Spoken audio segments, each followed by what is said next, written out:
70% der heute hergestellten Nahrung auf unserem Planeten verdanken wir der sogenannten bäuerlichen Landwirtschaft.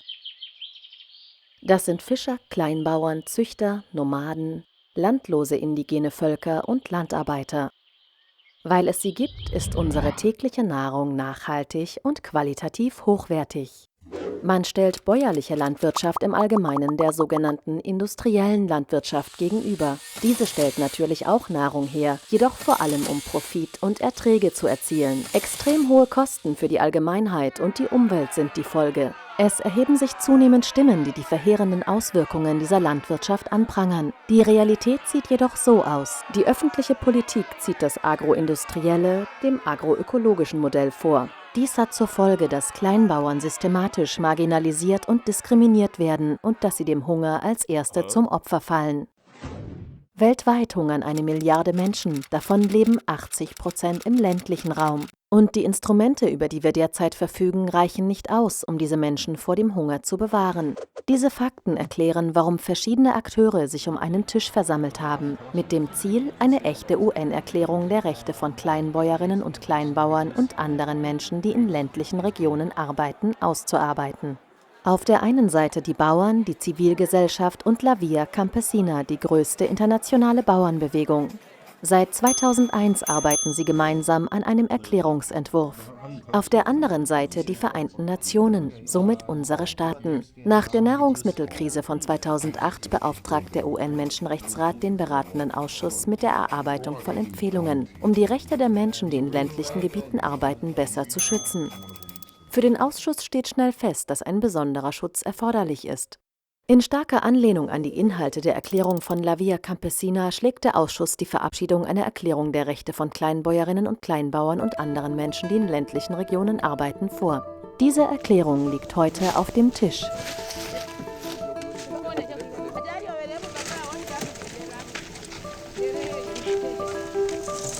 Los campesinos y las campesinas son las personas que alimentan nuestro mundo, que mantienen el medio ambiente funcionando bien y cada día en nuestro trabajo en FIAN observamos que son víctimas de violaciones, que son impactados por violaciones de sus derechos humanos, no solamente del derecho a la alimentación, pero también criminalizados, de su derecho a la salud, de su derecho a un medio ambiente sano. Por ejemplo, un campesino sin tierra o un campesino sin semillas no es más un campesino. Y por esto necesitamos que esos derechos inherentes a los campesinos sean reconocidos a nivel internacional. Avec ce qu'on appelle le phénomène de la mondialisation, les paysans ont perdu tout contrôle sur le processus à la fois de production et de la commercialisation de leurs produits. Mais aussi, il y a des accaparements de terres maintenant, et monoculture, agrocarburants, etc., qui font que les paysans sont soumis à des grandes pressions et sont forcés à quitter les campagnes. Wir steuern mit der momentanen Agrarpolitik in die völlig falsche Richtung. Wir brauchen eine sozial gerechte Landwirtschaft. Wir brauchen sehr, sehr viele kleine Betriebe, die nachhaltig produzieren. Und das ist in der Ernährungssouveränität alles festgeschrieben. Und es geht wirklich darum, diese Forderungen heute, jetzt, sofort umzusetzen, um zu verhindern, dass noch größere ökologische und soziale Schäden entstehen. On a des problèmes de différents types, que ce soit d'abord un droit à la santé, à l'environnement sain, qui est souvent bafoué tant au nord qu'au sud avec l'exposition à des pesticides. Un autre sujet important, c'est les semences et le droit à développer et à faire circuler des semences qui soient adaptées et qu'on ait développé soi-même, qui ne soient pas standardisées. Les cadres légaux existants, fort basés sur le schéma des variétés homogènes, ça ne fonctionne pas du tout pour nous. Et les semences dont on a besoin ne rentrent pas dans ces critères-là et sont un peu hors cadre légal. Ce qui fait que si on prend l'initiative soi-même de développer ces semences et de les faire circuler, de les échanger, on se met très vite dans l'illégalité. Un dernier problème qu'on vit tant au nord qu'au sud, c'est l'accès à la terre, même s'il est vécu de différentes façons. Ou chez nous, au nord, c'est le prix de vente des terres qui a explosé ces dernières années à cause de différents facteurs, que ce soit des pratiques d'exploitation des terres qui soient très intensives et peu durables, qui permettent de dégager des gros profits à court terme. Ça a contribué à à faire augmenter les prix, mais aussi le fait que pour beaucoup de financiers, la terre devient un placement sûr à long terme. Et donc des facteurs qui font que le prix des terres aujourd'hui est totalement déconnecté du revenu qu'on puisse en tirer.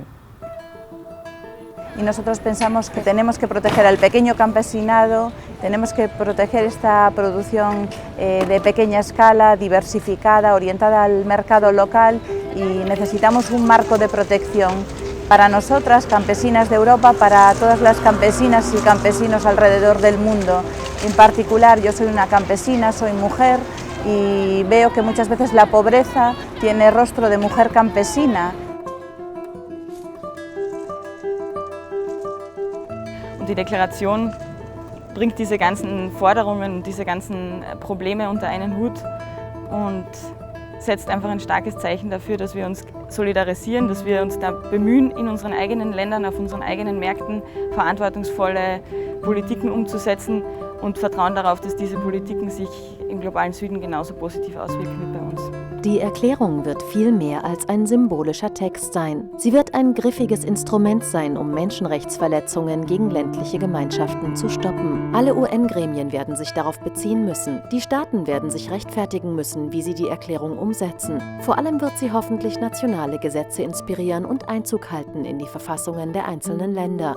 Aujourd'hui, le Conseil des droits de l'homme a lancé un processus de négociation autour de cette déclaration, et ce processus rencontre des résistances, notamment parce qu'un certain nombre de gouvernements se demandent s'il y a bien une identité paysanne suffisante qui justifie qu'on s'intéresse à eux. Ma réponse, c'est que la discrimination, les violations des droits de l'homme que les paysans, paysannes et les personnes travaillant dans les zones rurales subissent sont une réalité. Et je crois que par conséquent, il est important aujourd'hui de donner davantage de visibilité à cette question par cette déclaration qui serait un outil extrêmement important pour tous les mécanismes des droits de l'homme qui existent. En este momento estamos en un sitio en las negociaciones en el que llevamos 2 años de grupos de trabajo. Tenemos de alguna manera que abrir este proceso a que una mayor cantidad de la sociedad civil sepa de qué se trata. Necesitamos visibilizar. Esta déclaration, lo que hace es visibilizar. On peut dire qu'il y a 3 catégories de gouvernements. Il y a des gouvernements qui soutiennent entièrement cette déclaration, il y a d'autres qui sont contre cette déclaration, il y a d'autres qui sont encore neutres, qui n'ont pas encore une vision claire. Il s'agit de voir avec ces gouvernements qui n'ont pas encore une vision claire de la déclaration, comment les expliquer, comment les convaincre pour qu'ils puissent avoir une idée claire, les informer de la situation, de pouvoir être avec nous. L'autre combat, c'est avec les gouvernements qui sont contre aussi. On est en train de faire un travail avec la société civile de ces pays pour qu'ils puissent vraiment nous aider à mieux comprendre que c'est une loi qui n'est pas contre les autres, mais c'est une loi tout simplement pour renforcer la paysannerie afin d'atteindre la souveraineté alimentaire des peuples. Aujourd'hui, le monde paysan se meurt de manière silencieuse dans la plupart des cas. Mais s'ils disparaissent, on n'aura simplement plus de quoi avoir accès correctement à une nourriture et de pouvoir, nous, citoyens, avoir encore moyen d'agir et sur qui produit, de quelle manière, et donc d'avoir une possibilité d'action encore sur cette question-là.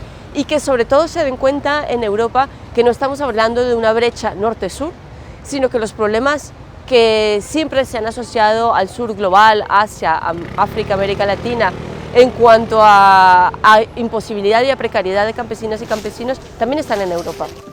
Cette déclaration, c'est une opportunité unique de pouvoir mettre sur papier et de pouvoir officialiser, de faire reconnaître par tout le monde ces multiples droits à l'autonomie, à la liberté d'initiative, à la liberté d'action des paysans.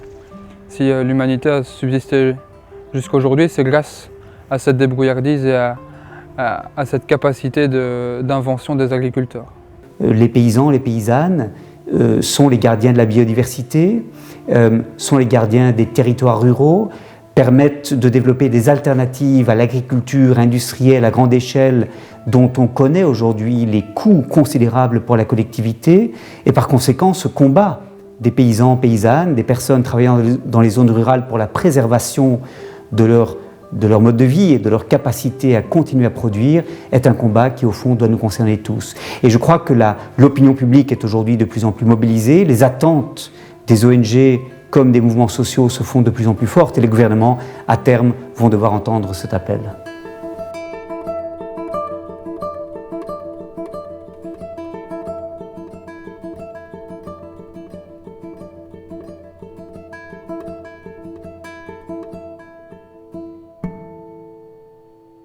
Je crois que ce qui est important de dire et de redire, c'est que nous, on ne s'oppose pas au commerce. Le commerce existe. Ce qu'on veut, c'est que d'abord le droit de se nourrir, nourrir sa famille, nourrir sa communauté, soit d'abord respecté. Et que ça, c'est un droit fondamental. Donc d'abord, on respecte l'alimentation, le droit à l'alimentation, ceux qui la produisent, et puis on commerce, normal.